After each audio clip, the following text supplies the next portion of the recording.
at what Audrey gave me.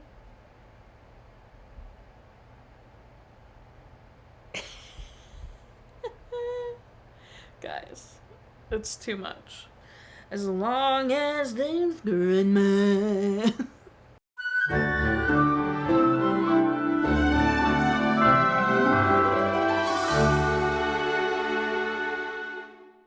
Welcome back to Everyday's Movie Ever. My name is Jess and I'm watching Everyday's Movie Ever. Today I'm going to talk about The Incredibles. The Incredibles is a 2004 animated theatrical release. It is written and directed by Brad Bird, cinematography by Andrew Jimenez, Patrick Lynne, and Janet Lucroy, animation direction done by Jackey Mishra, editing by Stephen Schaffer, and music by Michael Giacchino. The film stars Craig T. Nelson as Bob or Mr. Incredible, Holly Hunter as Helen or Elastigirl, Spencer Fox as Dash, Sarah Vowell as Violet, Samuel L. Jackson as Frozone, Jason Lee as Buddy or Syndrome, and Brad Bird as Edna Mode. Brad Bird came up with the idea of this movie or concept of this movie in 1993, just before he began work on The Iron Giant with Warner Brothers.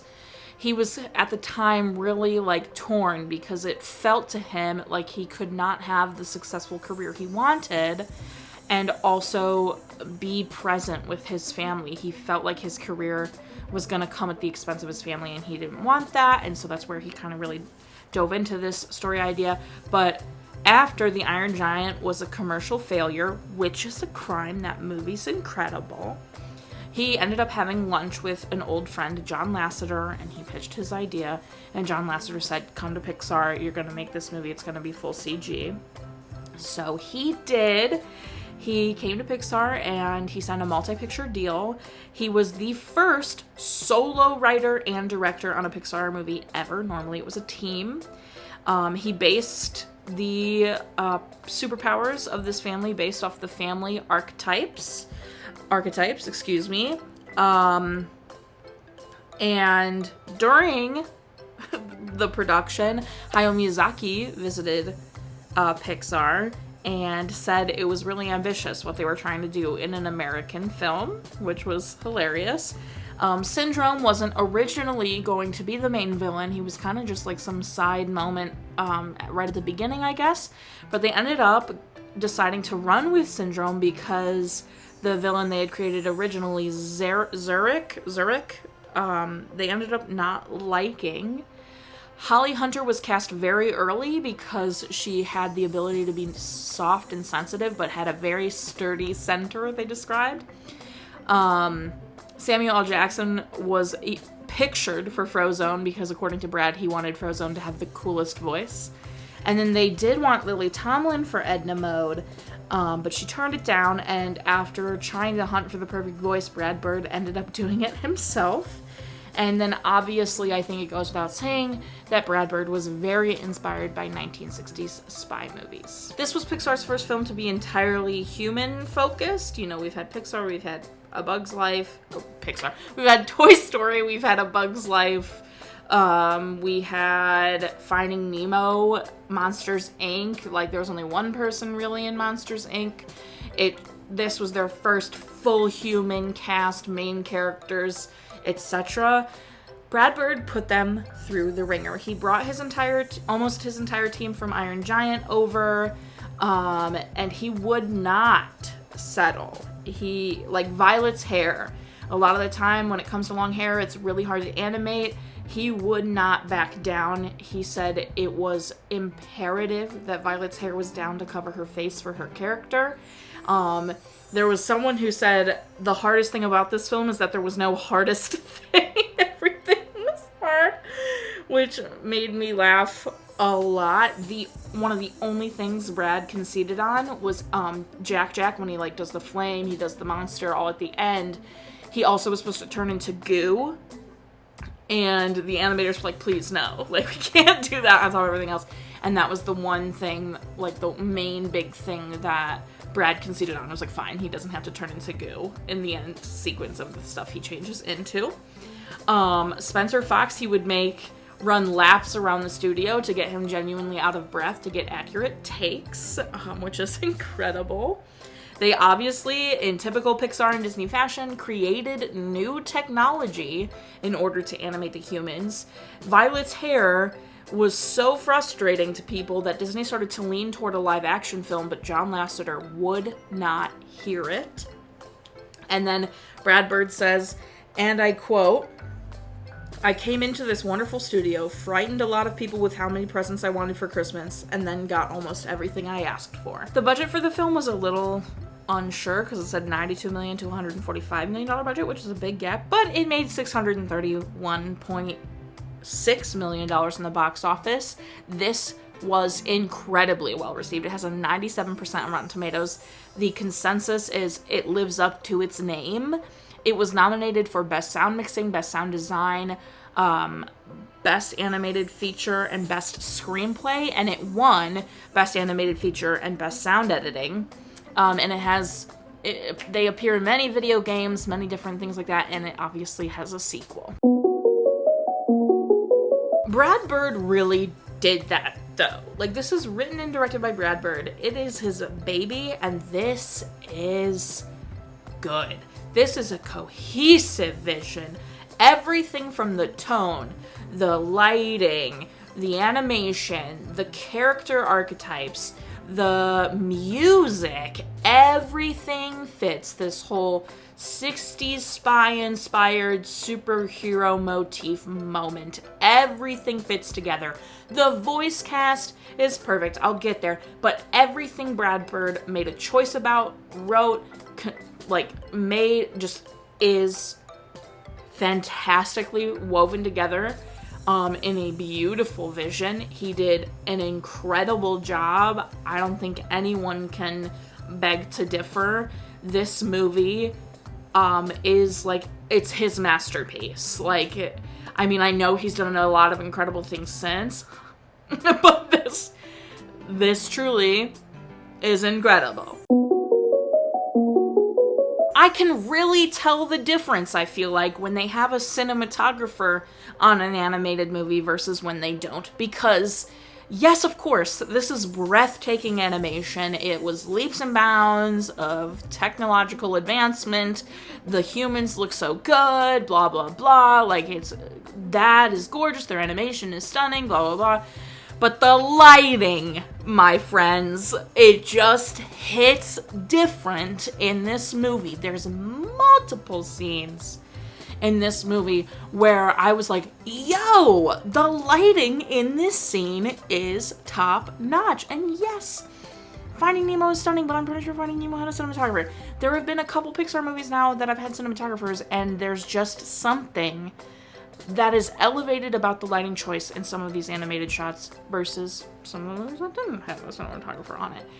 And I'm just saying, there's specific shots. There's the shot, the entire scene of him in, typing the Kronos password in and seeing all the terminated heroes and all that kind of stuff, and the rocket plan and all that before he gets captured. The lighting all the way through and into that scene is so stunning. And then there's just multiple other moments throughout this entire movie that have such stunning lighting. And then the tonal shift between such warm, beautiful lighting when they were being heroes to boom, grayscale, cold, fluorescent lighting in his insurance job. So good. This flies. In the immortal words of my brother, there's no fat on it. Also in the immortal words of my brother, all killer, no filler. That's the one he's been saying a lot lately. All killer, no filler. And I truly feel that way about this movie. I don't think there's a scene in this movie that is unnecessary to the plot. I don't think there's a scene in this movie that is boring or doesn't contribute in some way to needing to know things about the story. I think this is all killer, no filler. I also think they were not afraid to cut quickly. The scene where he is getting captured by the goopy stuff after he's discovered the whatever and the homing device goes off, it almost strobes pretty much with how fast they probably went frame, right? With him getting suctioned by these goopy thingies. But in typical amazing editor fashion, then they let it breathe with the shot of slowly closing over his eyes as he sees Mirage walk in. so good. It's so well done. I just loved the pacing of this. It flies. It's good. When does Michael ever miss? He doesn't. I think his crowning Pixar achievement is Inside Out, but that's fine. I literally think, like, if the whole movie's a cake, you know, you got the story, which is the batter, right? You got the animation is the frosting, right? You got all these beautiful things. The acting is decorate. Like, I don't know. It's just all perfect, right? And I really truly feel like the music is just like the cherry on top, the bow on the it's what ties it all together. The music is so stylized and so specific that it only works for this. It's perfect for this movie, and it's so well done. It's exactly the vibe. I don't know. It's just perfect. Few things. Specific things. Leave the saving the world to the men. I don't think so. Iconic. Where's my super suit? That whole scene, iconic. Room A113 is mentioned instead of visually, because normally it's like a license plate or a number. Have they worked it in some way or fashion? It's actually spoken out loud in this movie, which I never realized. Mirage says, you know, meet in room A113. And then scene-wise, writing-wise, obviously, I just said it's all killer, no filler. This is so well written. It has such real, beautiful moments. It's got such a good story at its heart, but then it also has something for every age. And this is what I feel like. I feel like Disney's most successful and most beautiful stories are the stories they tell that don't have, like, an age. You know what I mean? Like, the stuff that they make for tiny little kids that is definitely not geared toward adults, like Home on the Range, big old flop. No one likes it. But the movies they make where any age could enjoy any part of the story, those are the ones that do the best. And I'm telling you, this has a lot of adult content and adult themes going on. Bob and Helen are, like, going through it. Bob is having, like, a true crisis of identity because he just wants to be saving people and he wants to be himself and be a hero, and he can't find contentment in being just like some 9-to-5 job guy, where Helen is trying to make the best of it and be a mom and be present and be a wife and, like, find that duty in being a mother, where he's struggling to find that duty in being a father, but obviously he gets there and he finds it. And we go through this whole, like, there's the innuendo of them, like, having some sexy times. There's the innuendo. There's the, like, she thinks he's cheating on her. Like, those are very adult themes. Like, that's not for a kid. Like, the kid's like, why would he cheat on her? You know, like, whatever else. Like, those are very adult themes.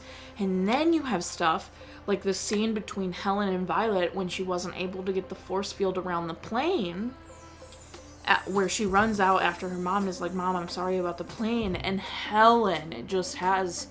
I'm getting emotional. Helen has the best reaction a parent can have to that, which was, please don't be sorry. It was too much of me to ask of you after I've told you your whole life not to use them. Like, I shouldn't have done that to you. I shouldn't have put you in that situation. But I do know you can do it, and when you're ready and when the time comes, you will be able to. And it's such a beautiful moment. That's the scene in the movie that gets me the most emotional. I didn't cry, although she might now. But it's just so raw and real and beautiful. That is, granted, it's not about superpowers usually, but that kind of conversation does happen. And that kind of moment for a parent to a kid is so real. And then the scene where, like, Bob is opening up and it's like, I'm so sorry, like, I couldn't see what I had right in front of me, my family, like, all this kind of stuff. That's so real and so good. Oh, and I love it, and it's just wonderful. And then to bring us around and lighten the mood, when toward the beginning, when Helen says something about Jack not being potty trained and Dash says lucky, and he meant about the powers. It's so funny. It was so good. Man, this movie's great. The voice cast for this movie, genuinely perfect. I think every single person is perfectly cast. I don't think anyone else could have been any of these characters. They're just so genuinely meant to be. Brad Bird as Edna Mode has honestly gone down in frackin' history. Pull yourself together! So good. I'm sorry Lily Tomlin didn't take the role, but I truly feel like Brad Bird was meant to have that part. Obviously it worked out. And Craig T. Nelson and Holly Hunter and Sarah and Spencer and Jason and Samuel L. Jackson. It's all so perfect. Bob saving the cat while on the way to stop a robbery, while on the way to his wedding. It's iconic. It's so good. We love to see it. We love to see him like doing something as small as saving the cat to something as big as stopping a robbery and a bombing and then going to his wedding. Like we truly love to see that. The setup is so good. The setup of the fact that like they're heroes, they're beloved, the police love them, whatever, and then just like one wrong turn, some dude sues them. Also pretty dark theme to like, there's a couple moments in this movie. But to go to the suing and like all of a sudden everyone is mad at the supers for injuring them or stopping something that they wanted to happen or whatever else is crazy and very like a modern idea. I feel like they've been doing that in some superhero stuff recently. You know, like Batman vs. Superman when the bomb in the courtroom goes off and Superman survives because he's invulnerable and everyone else dies because they aren't. So then it paints him in an even worse light. Bob being so desperate to save people and use his powers that he doesn't ask Mirage for a single credential. It's amazing. Love that.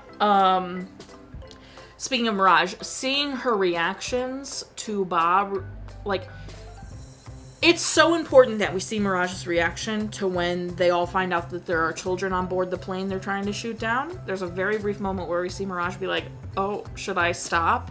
Because there's children on board, and then obviously Syndrome doesn't care. And then her reaction when he thinks his family has died, we see a little bit, and then obviously her reactions when like he says he's gonna crush her, but then obviously doesn't or anything like that. They're so essential to being able to know that she's about to flip and be on their side because Syndrome's a little bananas. So essential, and I loved that there were those little moments to help us kind of see like, oh, she's not crazy about this. She has a soft side. The Frozone scene, I mean, is obviously iconic, but the laugh Dash has when he figures out he can run on water. It's so good. Just the little maniacal laugh he has when he does it. And then, of course, also iconic is when she force fields around her and Dash, and he's like, how are you doing that? And she's like, I don't know, but run! So good. We love to see a supportive family. And don't touch my sister! So good. We love to see it. We love to see it. And her the confidence Violet gets after like being able to embrace her powers and fight all that, and then she's like confident enough to like talk to Tony and set that date and everything like that. That's everything I have for The Incredibles. I don't want to say this movie is incredible, okay? This movie is spectacular. It's fantastic. It truly is so well done. My final rating, 10 superheroes out of 10. Total movie count. Parent, Dad, Soul, and Cry count are still the same. If you want to keep up with a movie I'm watching when, follow me on Instagram or Twitter. You'll find out what movie I'm watching when. I put out videos every Monday and Friday and sometimes Wednesday. Join Patreon. I have a tier starting at just $1. You get a coupon code for merch. You get every video a week early. All that fun stuff. Buy merch, speaking of. I'm wearing some now. We love to see it. And until next time, comment, like, subscribe, but I'm not in charge of your life. You are, so do you, and don't be Syndrome about it. Why do you need to know?